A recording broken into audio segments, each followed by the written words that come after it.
Good evening, everyone. I think we're ready to start. I'm John Potts, Director of the Centre for Media History in the Department of Media, Communications, Creative Arts, Language and Literature, or McCall for short, at Macquarie University, and tonight I'm your Master of Ceremonies. We are extremely pleased to be back at the State Library hosting this year's Brian Johns Lecture after too long an absence. The lectures, as you no doubt know, for 2020 and 2021 were regrettably cancelled, and I don't need to tell you why. That's the COVID groan, I think. We're excited to be back in person this year, and we've been looking forward for some time now to this year's lecture delivered by Stan Grant in just a few minutes. And in fact, I think Stan was invited to give this lecture in March 2020. So it's been a long time coming. To begin our proceedings tonight, this sixth Brian Johns Lecture, I'd first like to invite Dr. Virginia Madsen, who's Deputy Director of the Centre for Media History, for the Acknowledgement of Country. Virginia?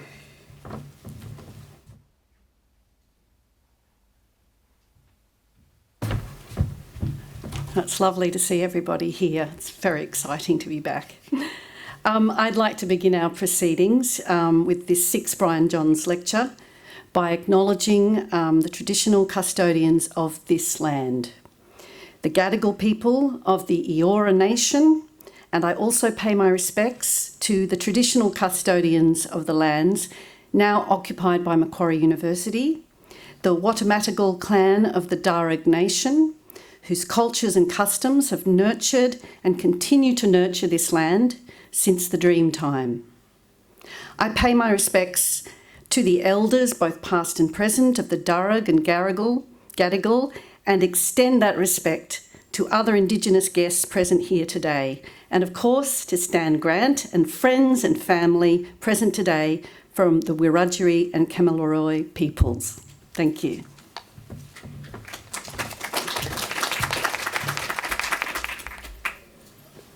Thank you, Virginia. Tonight we're delighted to welcome members of Brian Johns' family, his widow Sarah Johns, daughter Bridget Patfield, and son-in-law Simon Patfield. You're very welcome. The Brian Johns Lecture is presented annually by the Centre for Media History at Macquarie University in the Faculty of Arts, and it's supported by the copyright agency Cultural Fund. Tonight we welcome the Vice-Chancellor and President of Macquarie University, Professor S. Bruce Doughton. Also the Interim Executive Dean of the Faculty of Arts, Professor Chris Dixon, and the Head of the Department of McCall, Professor Shuming Teo. And Centre for Media History Advisory Board members who are here, Dr. Margaret Van Hickeren, Dr. Chris Muller, Dr. Justine Lloyd, and Dr. Virginia Madsen. Also a special welcome to the CEO of the Copyright Agency, Josephine Johnston, and Josephine will speak later in the evening, and Nicola Evans and Catherine Ferrari from the Copyright Agency's Cultural Fund. I want to acknowledge previous directors of the Centre for Media History who are here tonight, Professor Bridget Griffin-Foley, who was the inaugural director of the Centre, and Dr. Virginia Madsen, who was director when we could last stage the Brian Johns Lecture in 2019. Both of these have been very helpful as we attempted to remember, after a 3-year absence, how to organise this event. Thanks also to Kate Manlick, who's our Administrative Officer in the Centre, and Justine Lloyd, Deputy Director as well. We're also very appreciative of this wonderful venue in the State Library where we gather tonight, and send a thank you to the State Library events team. And that reminds me, I was asked to say, bathrooms are on the lower ground floor. They're being renovated on this floor, and please turn off your phones, if anyone has a phone on. Tonight, the Vice-Chancellor of Macquarie University will shortly invite Stan Grant to deliver this year's Brian Johns Lecture. After the lecture, there will be a Q&A session involving members of the audience, and this is one Q&A night where Stan won't have to be host. All he has to do is answer your questions. Josephine Johnston from the Copyright Agency will then deliver concluding remarks, but the night doesn't end there. We merely adjourn outside here for a reception where no doubt questions and conversation will continue. I note as well that this lecture is being filmed tonight, and a little later a recording of the lecture will be included on the Centre for Media History website, where you can also see the previous 5 Brian Johns lectures and on our YouTube channel. Finally, I'd like to pay tribute to our collaborators in staging the Brian Johns lectures, the Copyright Agency. We thank the Copyright Agency for their generous support of this event once again, and you can see their banner over there. Very envious of that banner. And indeed for their valuable service in supporting Australian authors and creators. This service has become increasingly important in the internet age of so-called free culture, aka piracy, which has seen a massive transfer of wealth from creators and authors to internet service providers and platform owners. The Copyright Agency's work in collecting fees for the copying of works and distributing those fees to authors is a crucial counterforce to the impoverishment of creators through widespread copyright infringement. I'm also a big fan of the Cultural Fund, which is operated by the Cultural Agency in the form of grants to enable a wide range of cultural production, publishing, art practice, writers in residence, events, and many other cultural forms. Indeed, the Cultural Fund support our annual Brian Johns lectures, for which we are mightily grateful. So we hope that our collaboration with the Copyright Agency continues for many more years, yielding many more Brian Johns public lectures. I'd now like to invite to the stage the Vice Chancellor and President of Macquarie University, Professor S. Bruce Doughton.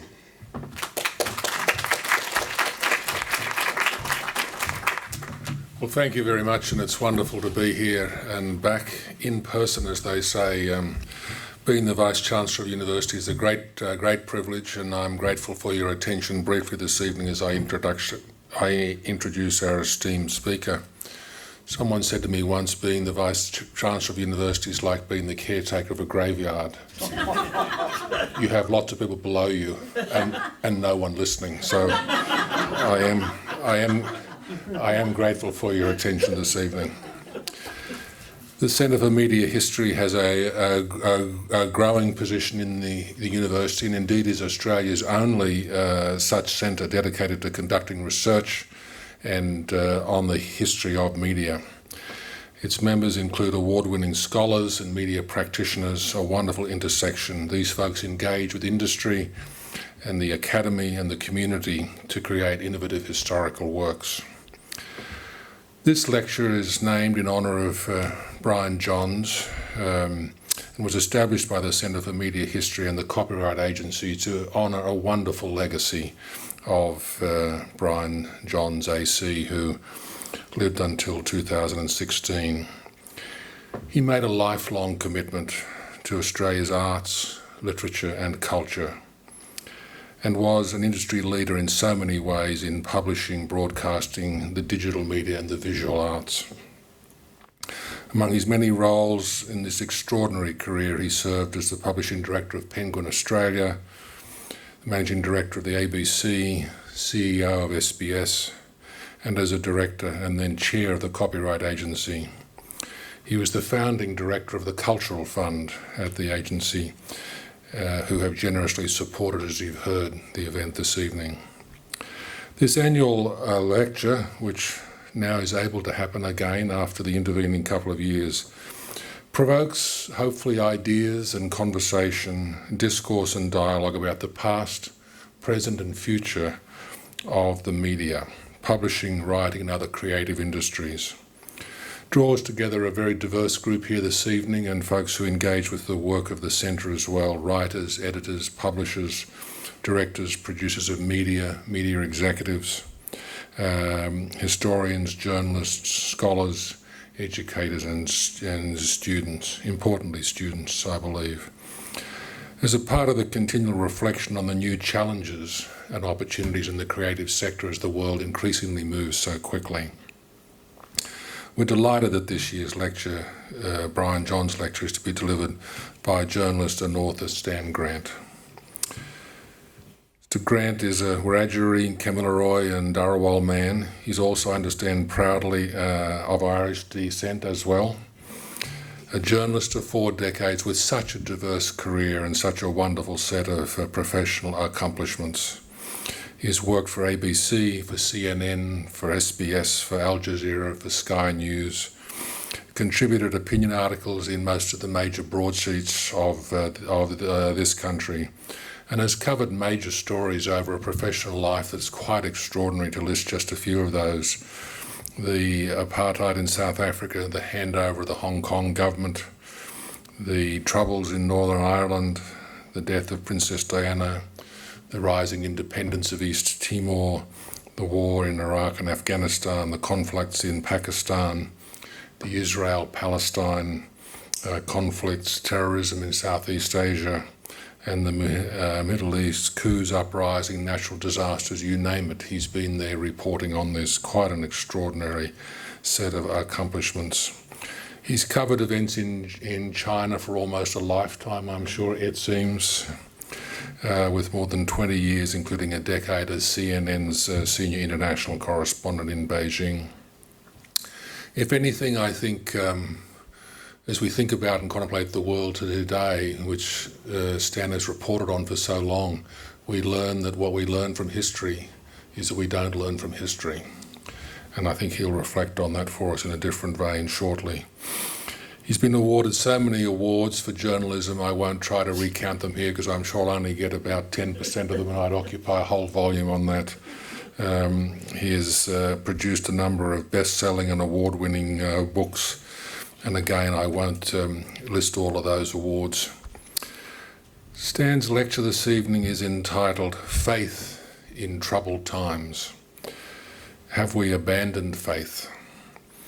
Is the media not just neglectful but hostile to questions of faith?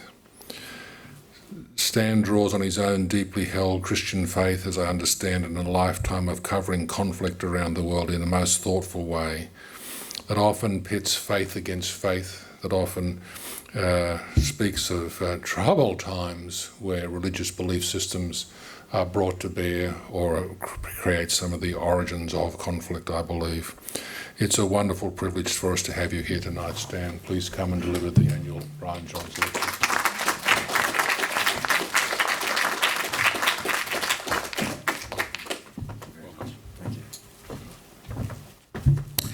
Thank you, Vice-Chancellor. I want to pay my respects as well to the Gadigal people of the Eora Nation, to pay my respects to my own people, Wiradjuri, Gamaroi, Darawal. Pay my respects to any Indigenous people here tonight or any watching on, and from wherever you are joining us, to pay my respects to the people on whose lands you're joining us from as well. It's a real honour and a pleasure to be here and to deliver this lecture. It's been a long time coming, and the lecture probably would have been a very different one had I delivered it a couple of years ago, but the world keeps changing and we keep finding greater strife in our world, and questions of faith continue to come to the forefront. I want to also say what an honour it is to be here with members of Brian Johns' family as well, someone who made an enormous contribution, as you said, to Australian public life and to journalism. And as I'll discuss a little bit later, there's a little personal connection as well, going back to Brian Johns' school years, but I'll come to that. I want to open and set the scene for you by taking you to Charsada, a little town outside of Peshawar in Pakistan, on May 13, 2011. 11 days before that, Osama bin Laden had been killed when the US military struck at his compound in Abbottabad in Pakistan. I was in Pakistan and Afghanistan reporting for CNN. The death of bin Laden set the region ablaze. I remember standing outside his compound in the days after he was killed and feeling that tension in the air, that crackle of anticipation of what would happen next. His followers were pledging to wreak revenge for the killing of bin Laden. And it happened in a most devastating fashion. In Charsada, in the early hours of the morning, 2 suicide bombers interrupted a police academy cadet passing out parade. We were not far away, of course, reporting from Islamabad in Pakistan, and we drove to the scene immediately upon hearing what had happened. It was one of the most devastating scenes I think I have ever seen. Twisted metal, the smell of smoke in the air, and blood not just so thick on the ground that it stuck to the soles of your shoes, but blood that was still boiling from the heat of the explosion. There were cars upturned, and of course a scene of mayhem as ambulance and police came to try to take away those who had survived, those injured, and remove the remains of those who were killed.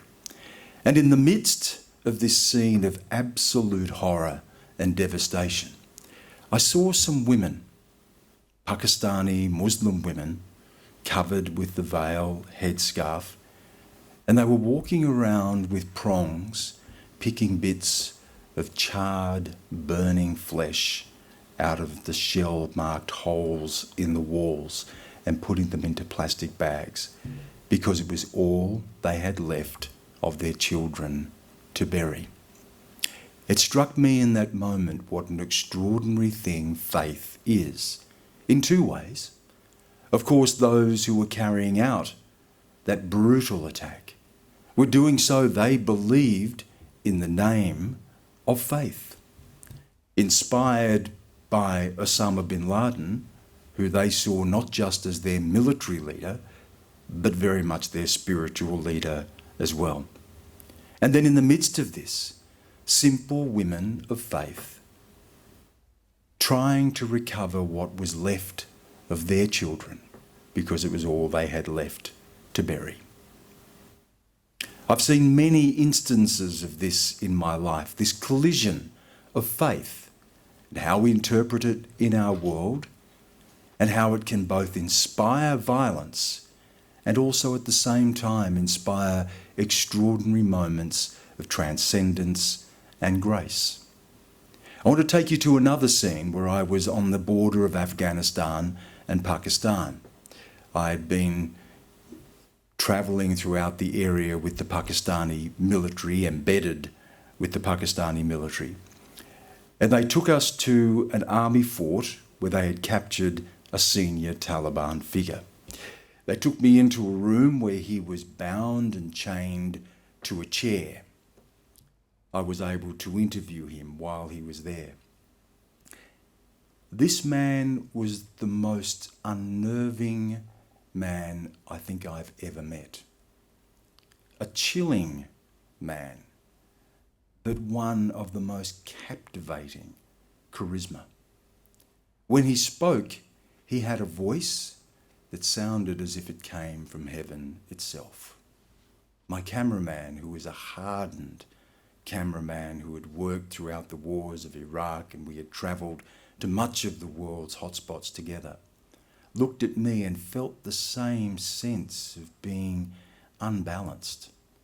Here was a man bound and chained to a chair, a man whose job it was to turn human beings, young boys, into weapons. The boys would be kidnapped from their villages. They would be abused, often sexually assaulted.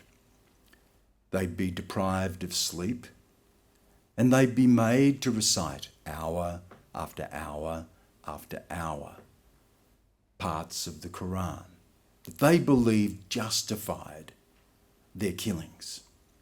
They would be told over and over and over again of the crimes of the West. They would be programmed to hate the West. And it was this man, a man that we called Imran. We didn't know his last name. We were told simply his name was Imran. It was this man's job to program these boys to kill. And I realised in that moment how someone with that charisma, someone that they would have seen as a holy figure, someone with a voice that sounded as if it came from the heavens, could poison the souls of those boys.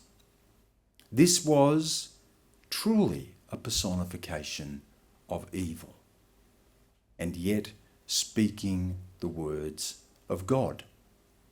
Now, I'm talking here about two examples of Islam, but I could equally be talking about someone like Dylan Roof, who in 2017 walked into a black church in the south of America, where he had been welcomed, where he had knelt in prayer with black parishioners, walked in that day and shot 9 people dead. Again, a twisted act of faith.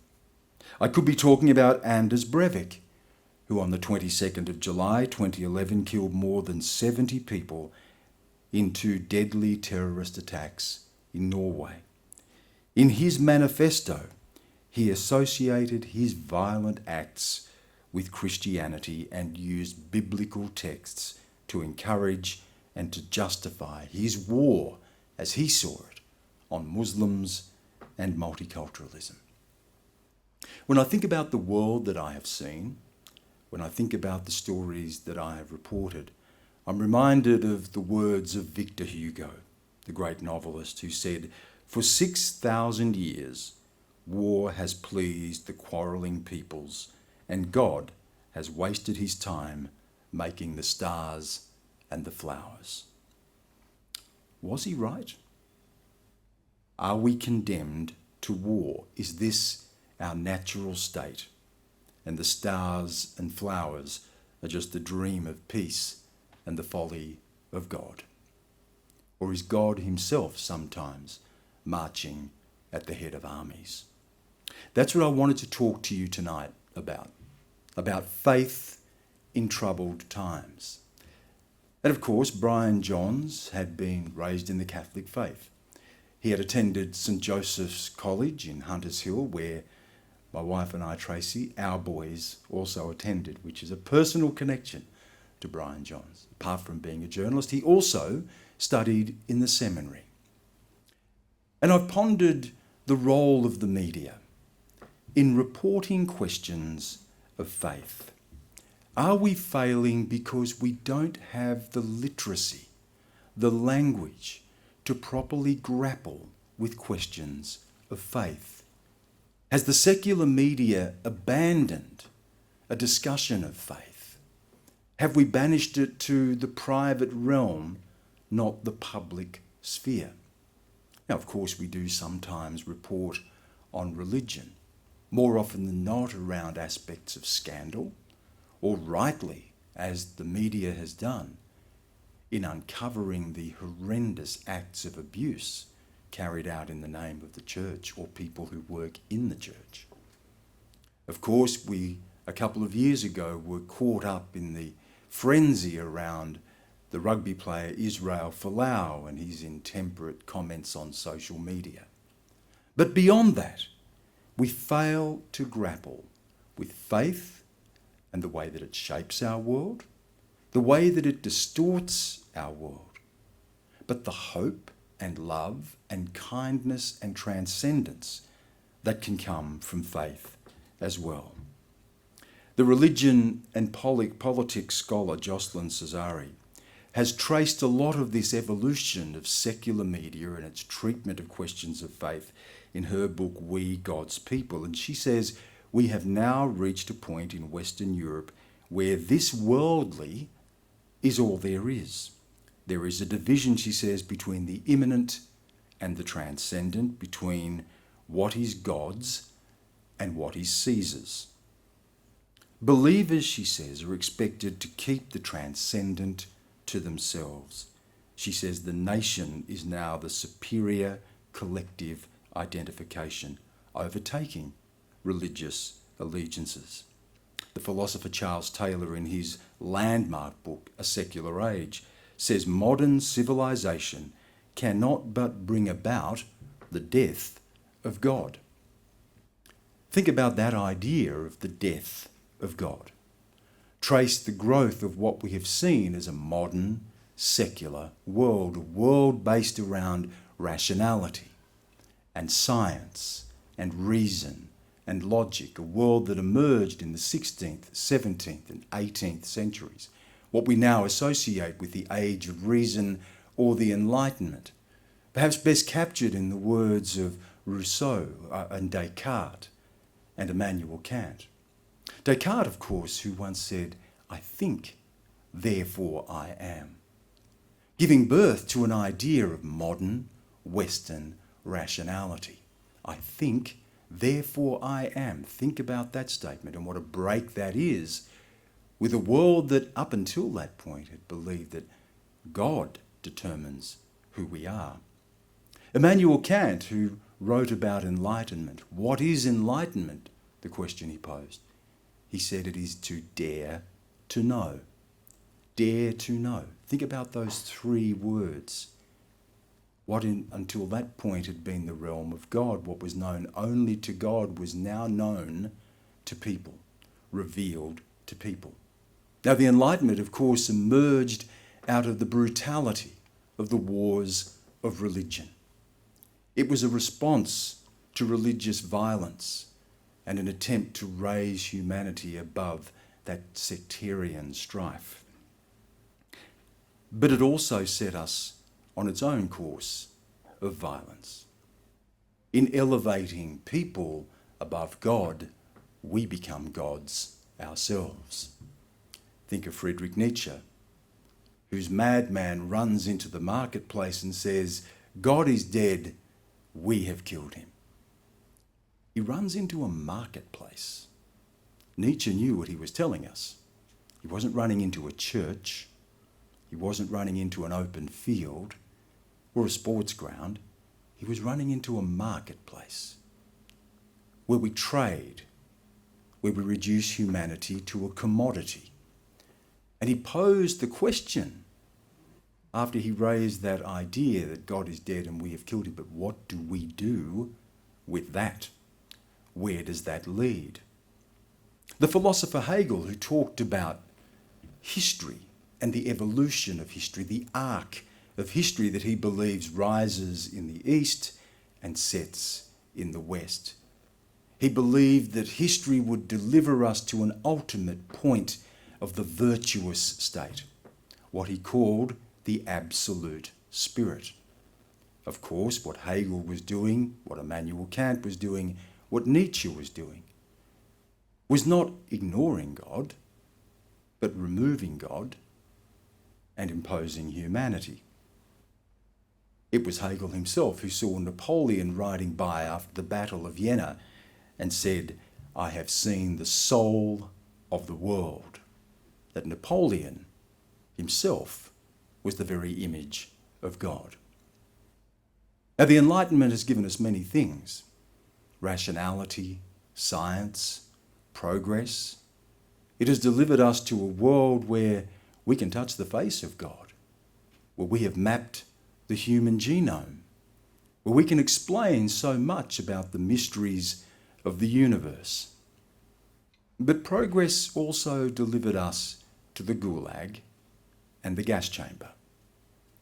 That what we saw in Hitler's Germany was absolutely an expression of Western rationality. The philosophers that emerged in the Frankfurt School after World War II looked at what happened in the death camps of Nazi Germany and saw the end of the Enlightenment. Theodor Adorno, the philosopher, once posed this question: how can we write poetry after Auschwitz? What is left of our world when we have removed God and we have inserted humanity? Or when humanity believes it is God? Or when we take the word of God and bend that to the deeds of man? That's the world that I have reported on. A struggle to understand that fault line between faith and reason, between what is immanent and what is transcendent. And for me, it has been a very personal journey, something that emerges out of my own background. Because as surely as Western rationality and logic and science delivered us to the gulag and the gas chamber, it also delivered the boats to the shores of Australia, where a belief in a hierarchy of humanity, a belief that lands not governed or owned or occupied by a Christian monarch were free for the taking. When people arrived here and looked upon my ancestors and did not see human beings, but essentially erased our humanity. This land was founded on the idea of our invisibility, that this was an empty land, terra nullius, a land free for the taking.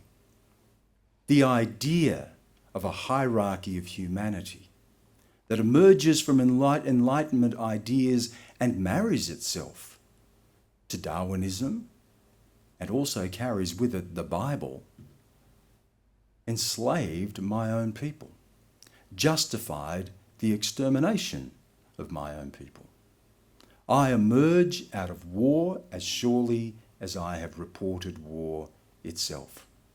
After the crossing of the Blue Mountains, war came to the Wiradjuri people. The Sydney Gazette, which reported the conflict at the time, called it the Bathurst Wars.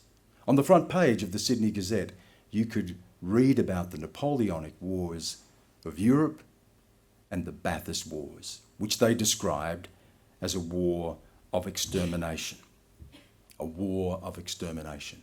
Martial law was declared and my ancestors could be killed on sight.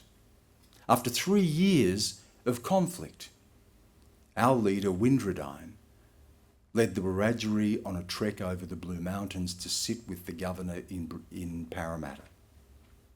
He walked into the meeting with Governor Brisbane. He was wearing a felt hat. And the Sydney Gazette reported that Windradine had written the word peace into his hat.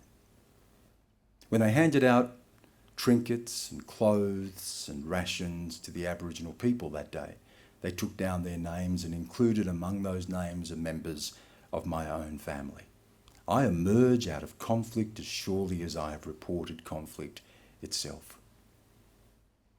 The Bible and the gun brought devastation to us. But is that the work of God, or is that the work of man, of humankind? There is the God of the world, and there is the God of the Word. The God of the world can justify the most brutal acts in the name of God. The God of the Word sits above that. It offers us something else. The possibility of transcendence and survival, the possibility of love and kindness and forgiveness. That's what I was raised in. As a young boy, I sat in the pews on the little mission church that I was from at the Three Ways Bridge Reserve in Griffith in southwest New South Wales. A little old wooden church that we'd all pile into on a Sunday morning. My uncle was the church pastor. It was like walking into something from the deep American South. He would preach for hours and the sweat would be dripping off his forehead and he'd be mopping his brow with a handkerchief and pointing at every single person in the congregation. If his hand landed on you, then you know that he meant this message for you. I would often find myself trembling in that church at the ferocity of the sermon, but I saw something else.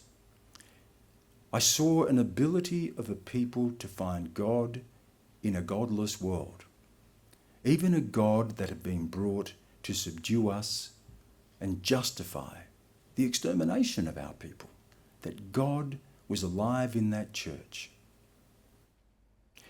I've never forgotten the lessons of that church as much as I have sought to run from my background in many respects.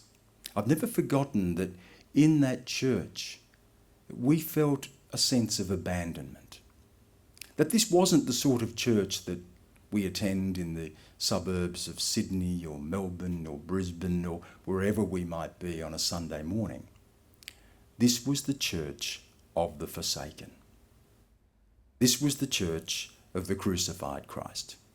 This was the church of Jesus who says, Eli lama sabachthani, my God, why have you forsaken me? There is no doubt that we were the forsaken. Simone Weil, the French philosopher, has spoken to this idea of the forsaken. Simone Weil died very young. She came from a Jewish middle-class family. She chose, after getting the best of education, to work in a factory alongside factory workers. She said she wanted to work alongside the afflicted. She believed it was only the afflicted who would know truth. Only the afflicted who would know truth. She said, for the afflicted, God leaves the world. She said that for Christ on the cross, God had abandoned the world. He did not die a death of honour, but he died a death of scandal and humiliation and a death of abandonment. But something else was left behind. It was the germ of love. She said, only the afflicted can know truly what it is to love. That seed of love that is left behind by the abandonment of God is a way of finding yourself back to God itself. That's what we felt in that church. Abandoned, afflicted, forsaken, but an extraordinary sense of love that endured among us. Out of those churches, in those missions, emerged a powerful civil rights movement. The Aboriginal voices who demanded to be heard, who told Australia that you will see us in all of our God-given dignity, were the ones who inspired generations to change the country. They were the people who signed the petition in the 1938 Day of Mourning to mark 150 years of invasion of Australian lands. They were the ones who marched to be recognised in the 1967 referendum. What I saw in that church was very much akin to what we saw in the United States South, that would give us figures like Martin Luther King Jr., who would stand there and say to America that you have lost your place with God, that you have abandoned your creed, that your ability to see us as human beings fails yourself, and to give back in the face of so much suffering, so much love.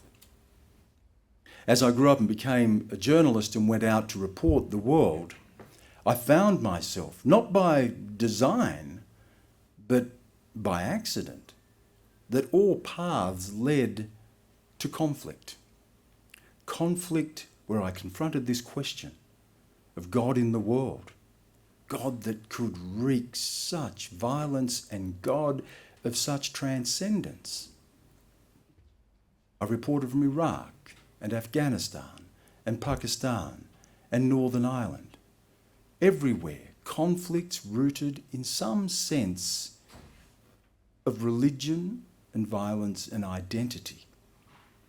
Catholic versus Protestant, Sunni versus Shia, Hindu versus Muslim. Trying to navigate this space between where is God, where we are as human beings, and where a world of logic and science and rationality fails us. Wherever I went, I kept bumping into myself. When I looked into the eyes of a refugee from Afghanistan or Pakistan or Iraq, I was looking into the eyes of my parents and my grandparents, that same look, that same sense of abandonment, of affliction, of God having left the world, the loss of all certainty, but something still beating in the heart of those people that got them up every single day. And asking myself those questions over and over again. Where is a God that could allow these things to happen? But then looking in the face of people whose belief in God would allow them to endure and to survive all that had happened. In replacing God from our world and inserting history and identity, in turning human beings into God, in killing God, as Nietzsche said, we have set our world ablaze. The question of identity sits at the heart of all of our conflicts, all the conflicts that I have covered. Identity that is sifted through a sense of vengeance and resentment from the injuries of history. The grievance that sits in the soul of people for whom the West often has landed upon them with great force.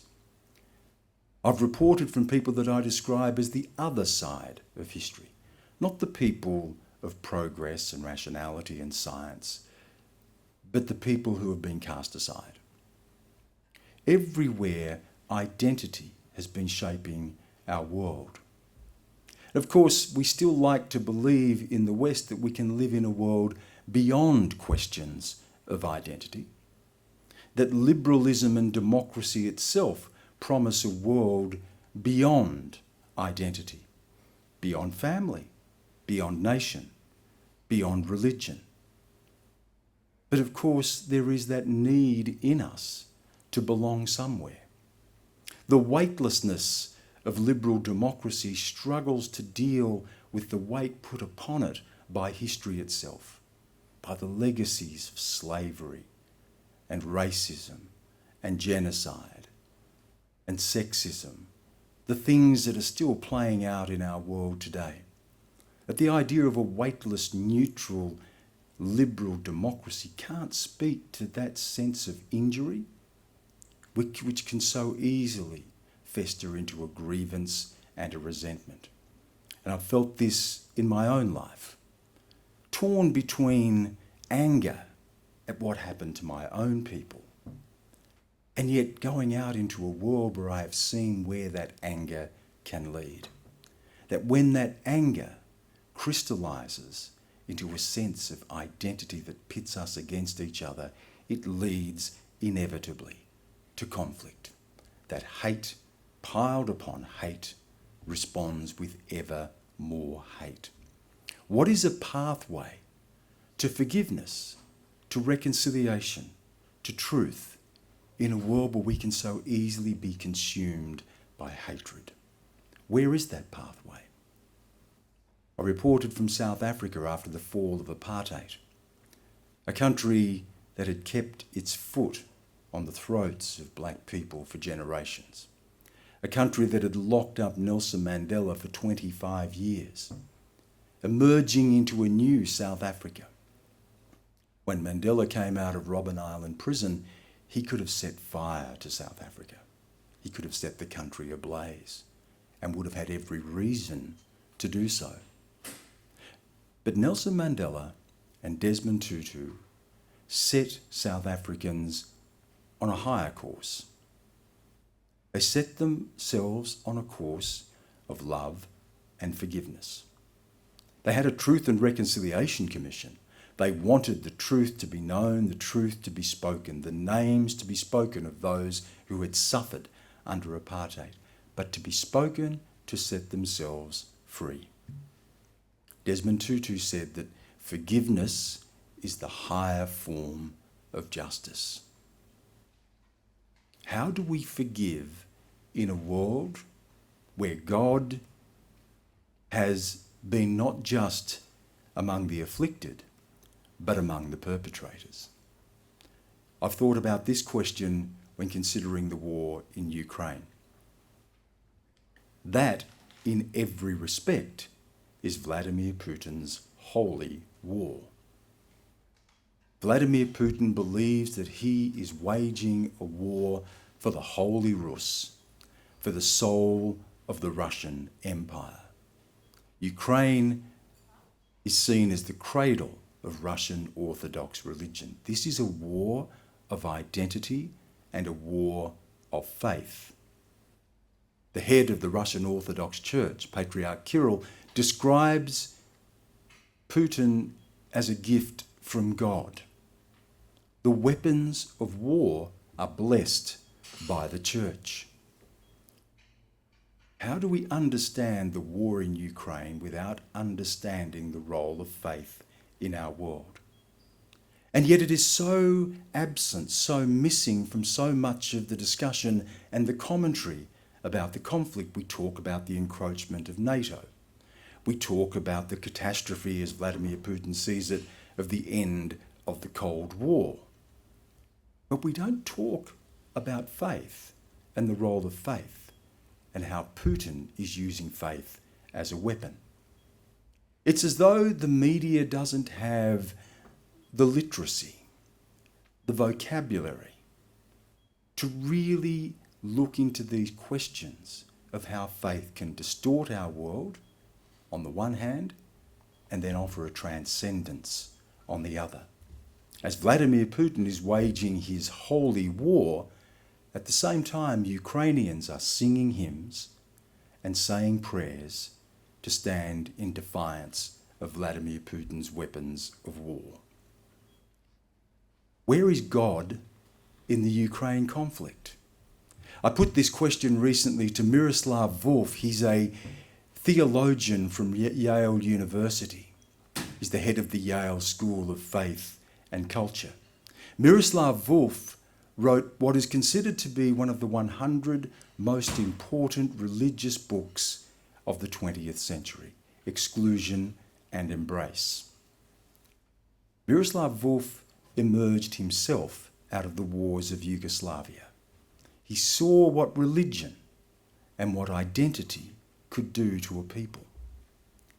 And he was once asked if he could embrace a Chetnik, a Serbian nationalist fighter. As a man of faith, could he find it in himself to forgive those who had waged war against him and his people? And his answer was, no, I can't. But I must. But I must. I put it to him, could a Ukrainian forgive Russia? Could a Ukrainian embrace Vladimir Putin? A hard question to ask in the midst of conflict. And he said, yes, they must. But it must follow a process of atonement and punishment and ultimately forgiveness. He said that in the resistance itself to Vladimir Putin's invasion, the Ukrainian people are opening the possibility for embrace. Resistance is part of embrace. He says that Vladimir Putin is not waging a war for God. He's waging a war in the name of God. He said Vladimir Putin has lost his place with God. Evil happens in our world when we lose our place with God. Now, people don't have to believe in God. People don't have to have a faith to live in a world where God and faith still weighs so heavily. We can't understand our world without understanding the role of faith, without understanding the power of forgiveness, the power of love, and being able to see what is a world of God and what is a word of God. We can't understand our own country without understanding how faith moved a people who are being destroyed in the name of faith. These are the questions that hang over our world. How do we find faith in troubled times, and where do we put our faith? Now, some have faith in rationality and science and logic and reason, but that's still a faith. Secularism is not just the absence of God. Secularism emerges from a philosophical tradition that tries to remove God and insert human beings. Richard Dawkins, who's written about atheism and written about God and the superstition of faith, reduces the world to an atomized, cold, scientific existence, where we are hostage to, as he described it, our selfish genes. Now, we can reduce our world to an equation, to a scientific hypothesis, but that doesn't explain to me those women that I saw in Chasada picking bits of their dead children out of shell-marked holes in the walls because it's all they had left to bury. It doesn't explain that transcendence. It doesn't explain what I felt in that little church on the mission, where we were the forsaken, clinging to some idea of love. Australia is coming to its own reckoning with history and with violence. We're coming to a reckoning with our own faith in ourselves as Australians. After the recent election, Prime Minister Anthony Albanese has now said that he will commit to a referendum on the Uluru Statement from the Heart. The Uluru Statement from the Heart lays out a pathway to peace, a pathway to reconciliation, a pathway to truth, and a pathway to justice in our world. But you cannot read the Uluru Statement from the Heart and not read it as a profound statement of faith. It speaks of forgiveness. It speaks of atonement. It speaks of reconciliation, and it speaks of justice. It offers a hand. It offers a gift to a nation to walk together for a better future. It is a profound statement of faith in a democracy that Aboriginal people have every reason to feel abandoned by. It says that we can find our future in a constitution that was written to exclude us. That within a constitution of a nation founded on the theft of our land, we can find a way to speak in our own land. But it offers something more. It offers a pathway for Australians to rise above the recriminations and the grievance and the resentment of history. It offers a pathway beyond identity and the wars of identity. It talks about belonging. It talks about connection. It talks about two worlds sharing this land to walk together for a better future. It is the culmination of our resistance and our resistance in love for a country that had abandoned us. It keeps faith with the idea of love, the idea of finding a transcendence in a world where we would have every reason to feel as if God had abandoned us. The Uluru Statement cannot be understood unless it is understood as a profound statement of faith. Not just a statement of religious faith, but a statement of faith in each other as Australians and a statement of faith in our democracy at a time when democracy itself is being challenged all around the world. That's the challenge for all of us in Australia, to understand that gift, to embrace that invitation to walk with us to a better future, to understand the role of faith in a world of troubled times. Growing up, I always looked to Martin Luther King Jr. He was a beacon in our household.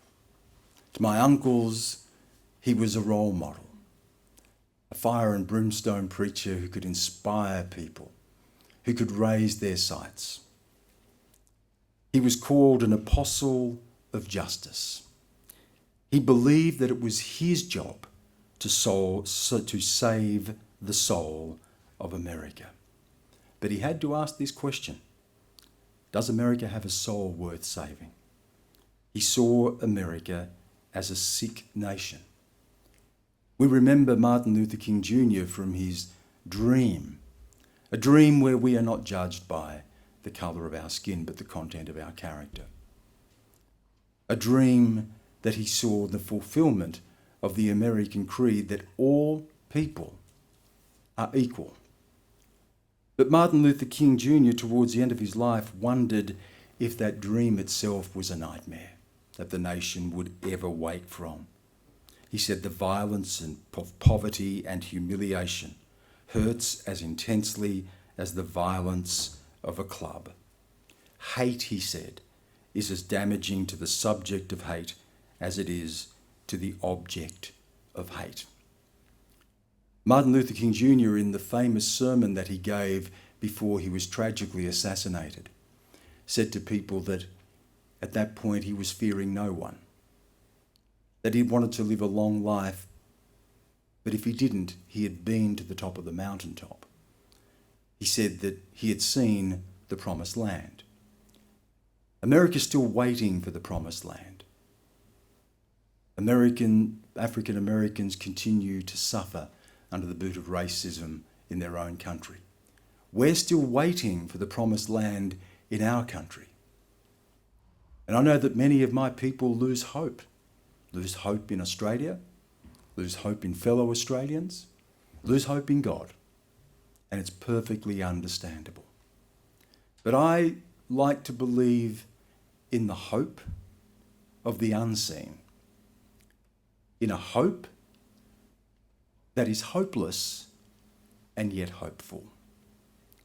It's what I've seen around the world as I've reported the worst of faith and the best of faith, of how it can lay us low and pit us against each other, and how it can raise us above the world.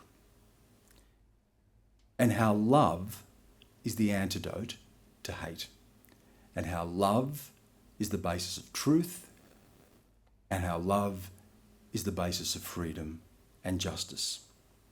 Martin Luther King Jr. said, "We still love you. Send your hooded perpetrators of violence into our communities and at the midnight hours, and drag us out to some wayside road and beat us and leave us dead, and we will still love you. But be assured, we will wear you down by our capacity to suffer." We have a great capacity to suffer. I've seen suffering around the world. I've seen it in my own family. The Uluru Statement from the Heart talks about the torment of powerlessness. We live in a land where my people are the most impoverished and imprisoned people in the country. And yet to read the Uluru Statement is to read a profound expression of love, kindness and forgiveness. Martin Luther King Jr. was not making a virtue of suffering. He was speaking the truth of the afflicted, the truth of the abandoned, the truth of the forsaken. He hid his passion behind a mask of dignity. Not the dignity that comes from suffering, but the dignity that comes from love. Thank you.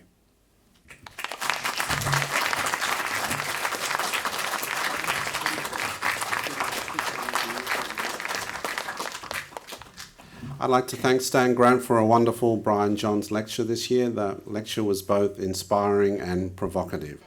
And I'm sure there'll be people wanting to ask questions. We have some time for a question and answer session. Virginia can take a microphone into the audience. Please identify yourself if you want before asking a question. And Stan will be here ready to answer. Q&A, so don't be shy. Over there, Virginia.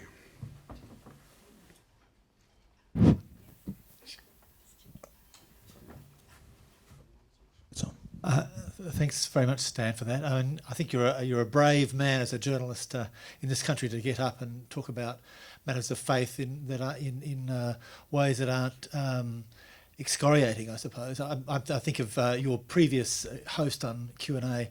I imagine Tony Jones between Dawkins or Hitchens on one side and Cornell West on the other. And I'm with Cornell. Exactly.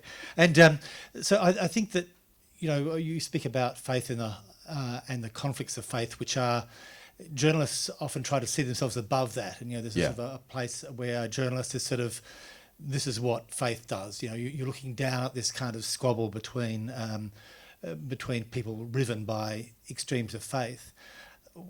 How might an informed journalism informed by a better understanding of faith sound? Yeah.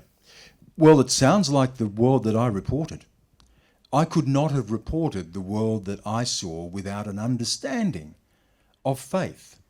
As I said before, you don't have to be a person of faith. You don't have to believe in God to know that we live in a world where God looms large. God, however we see it, however we interpret God, whatever gods we follow, I have seen the world shaped by God. We take the absence of God for granted in the secular West. But the secular West, despite its belief, is not the centre of the world. Look at the other parts of the world. Look at Christians in China, who I reported, who would put their lives on the line for the right to practice their faith. For the right to practice their faith. I could not report those people without finding the language and the understanding of what drove that motivation and that passion to put your life on the line to express your faith. Now, Richard Dawkins doesn't speak to me about that. And when you reduce those people to a collection of atoms, to a cold scientific equation, it doesn't speak to the extraordinary courage and transcendence of their faith, whether you share that faith or not. Similarly, to sit with people who would kill in the name of God and try to understand where that came from.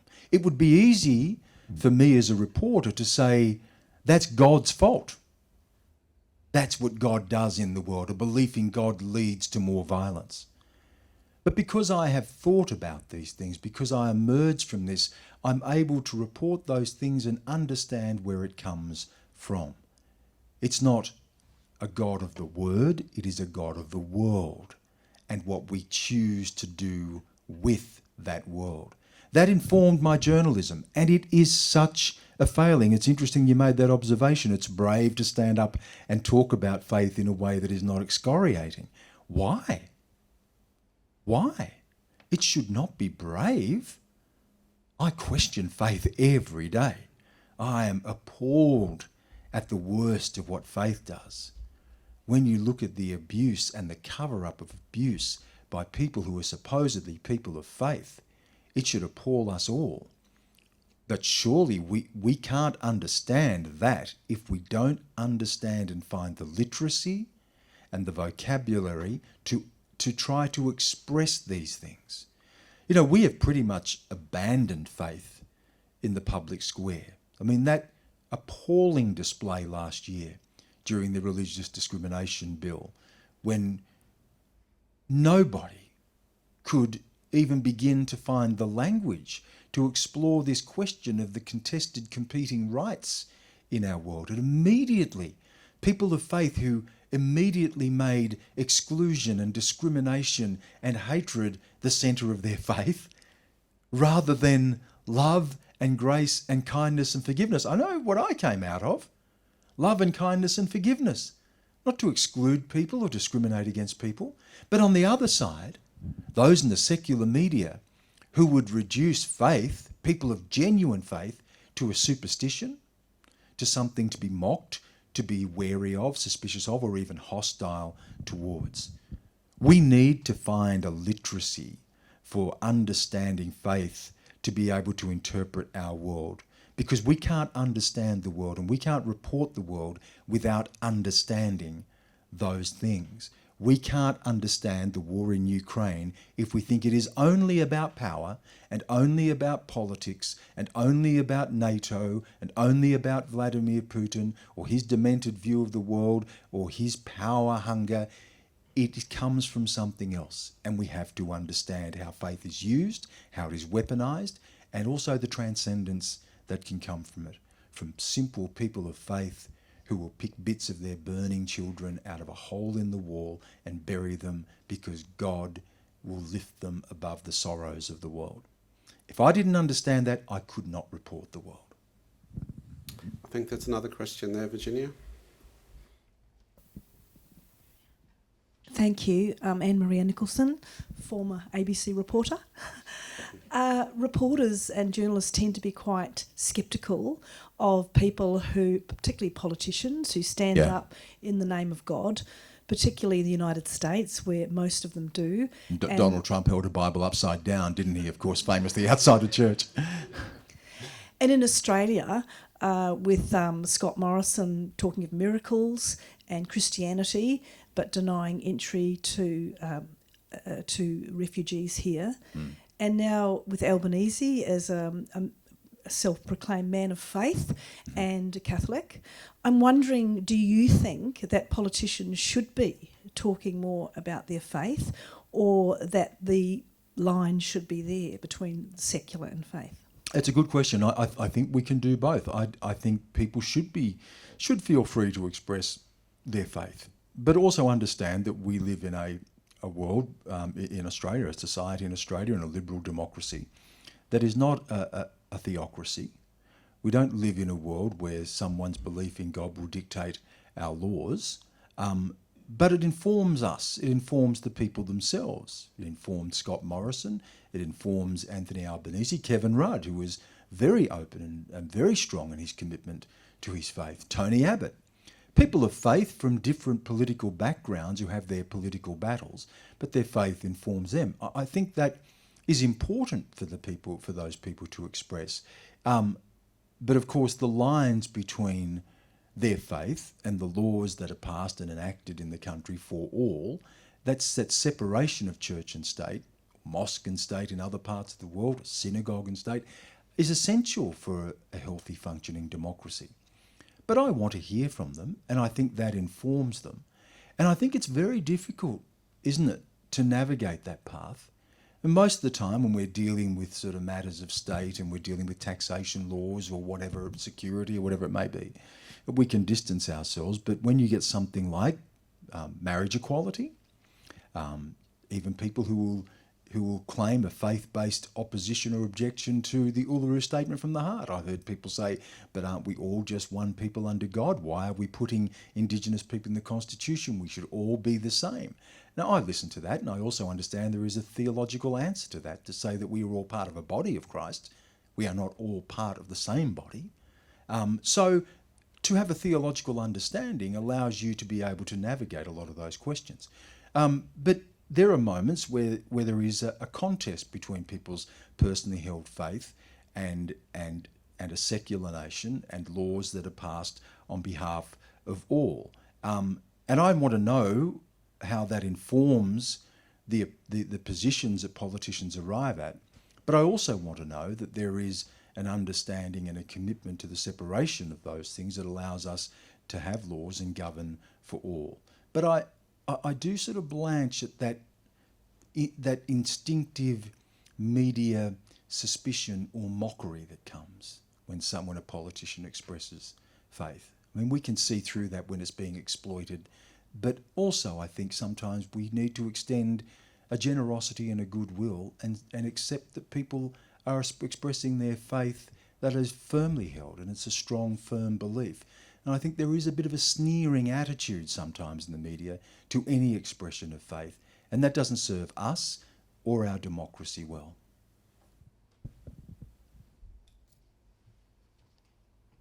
Thank you, Mr. Grant. John Carpenter is my name. Thank you for your lecture, for its eloquence and its content. And in a sense, you've touched on what I wanted to ask you in your previous answer. You mentioned towards the end of your lecture the Uluru Statement of the Heart as a doctrine of faith and expression of faith and hope and charity, and I believe that. Why do you think, therefore, that it was so summarily rejected by a group of people who themselves would consider and describe themselves, whether it's Malcolm Fraser or Tony Abbott or Barnaby Joyce or Scott Morrison or anybody else in the Parliament who described themselves in terms of faith and yet rejected such a faith-filled document so instantly and seemingly without having read it? It's such a great question, and we've experienced this throughout our lives. I mean, I come from, my family emerges out of several of the missions that were established across New South Wales in the 19th century. There was one of the missions at Warrengesda on the banks of the Murrumbidgee River near Darlington Point, where Reverend John Brown Gribble set up this mission to save us and to protect us against the evils of the world. And yet when we would seek our freedom, or our people would try to escape, would hunt us down and tie us up and drag us back. That in the minds of some, even people of faith, that we still need to be saved and civilised and Christianised.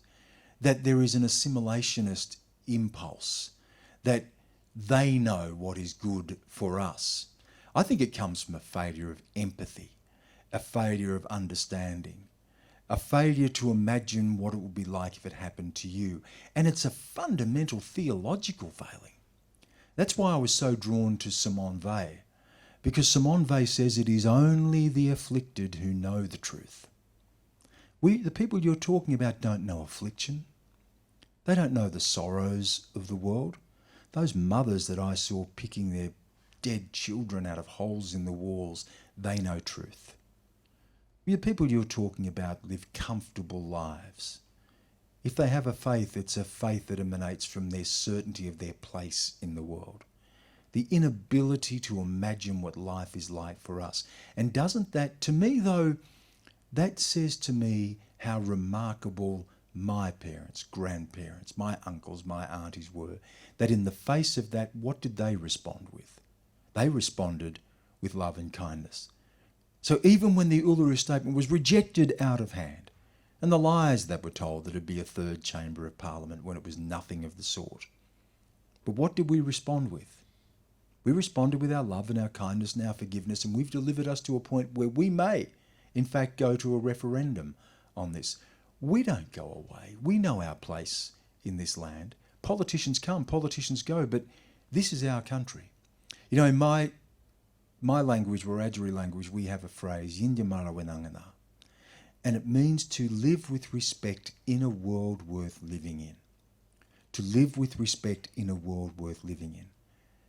And my father always says to me, you know, when he started to teach Wiradjuri language to non-Wiradjuri people, I asked him why, and he said, son, because our language doesn't belong to us, it belongs to our place.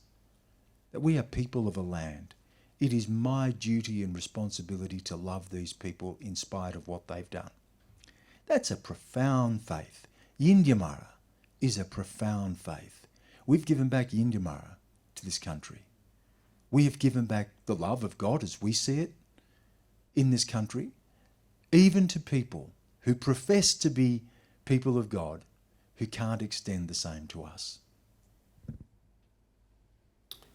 Okay, well, I think we've got time for one more quick question. Maybe up the back there? Maybe not a quick question.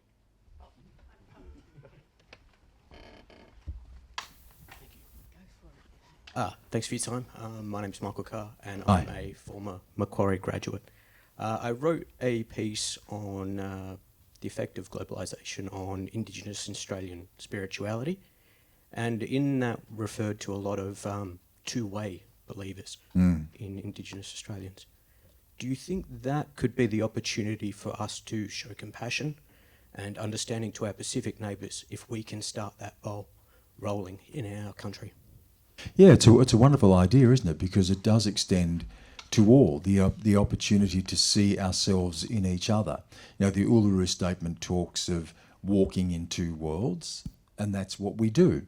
And we never found, amongst my people, we never found any inconsistency in embracing the faith of the coloniser, because we knew that God was here before the coloniser came, by Ami, our word for God.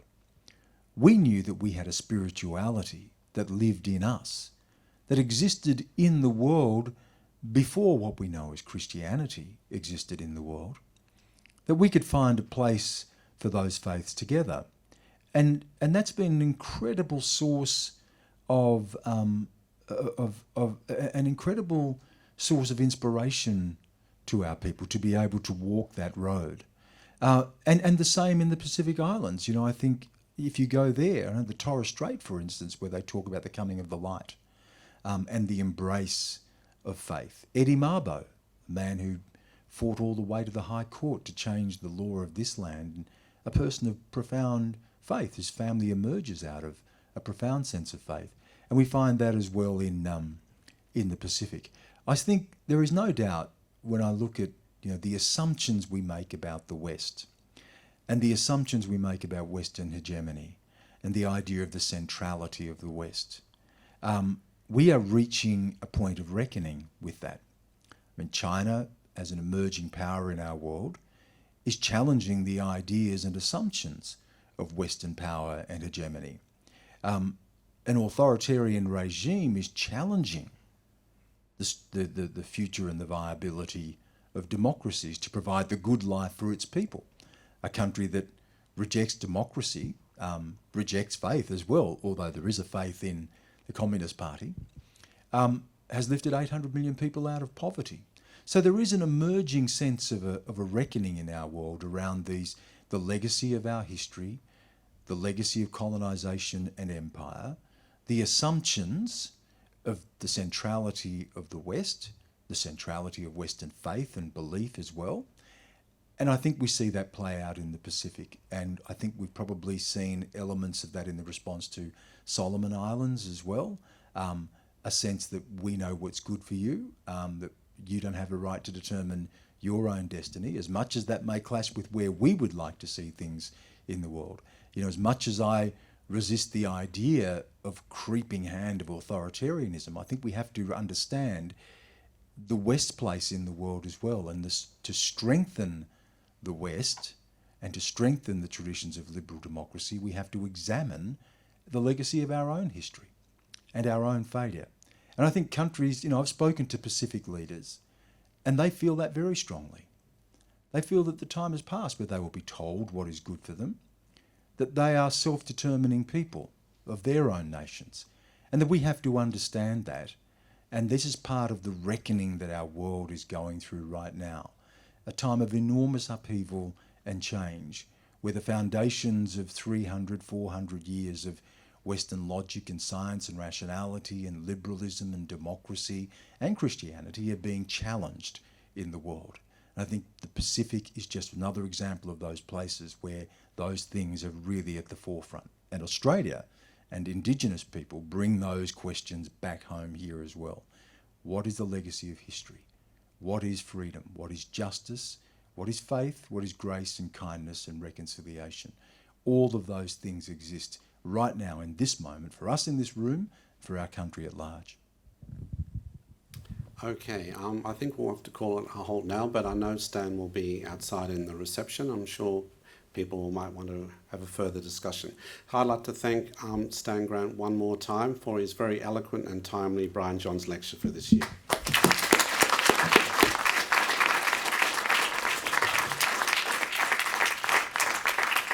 Okay, now to conclude the evening, I'd like to invite up Josephine Johnston, who is the CEO of the Copyright Agency.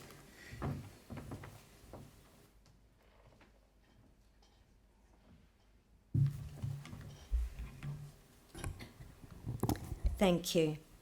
I'd like to pay my respects to the traditional owners of the land, the Gadigal people of the Eora Nation, and to pay my respects to elders past and present, and I'd like to extend that respect to Aboriginal and Torres Strait Islanders peoples here today. I am actually relatively new to the role of CEO at the Copyright Agency, and it's the first time I've had the honour of speaking at the Brian Johns lecture.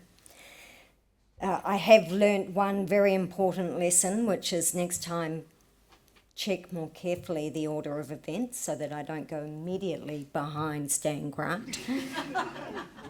However, getting over that, I am absolutely delighted to be here tonight. I am really pleased to be able to welcome the return of the Brian Johns lecture. Brian Johns made such a significant contribution to Australian life, and it's our honour to acknowledge and celebrate that contribution with this lecture series. Brian Johns also had a long and important association with the Copyright Agency, where he was the chair of the board for many years, overseeing many important decisions for the benefit of Australian creators. including, as we mentioned before, the establishment of our cultural fund. I would like to first of all thank our exceptional speaker tonight, Stan Grant, for his challenging, hopeful and provoking lecture. It was speaking to the power of love, faith and forgiveness, which is something that perhaps we don't reflect on too often. It contained a juxtaposition of all the contradictions around faith, some of the most evil acts done in its name, against transcendence. Science, technology, rationality against grace. And using God to remove the humanity of the traditional custodians of our land.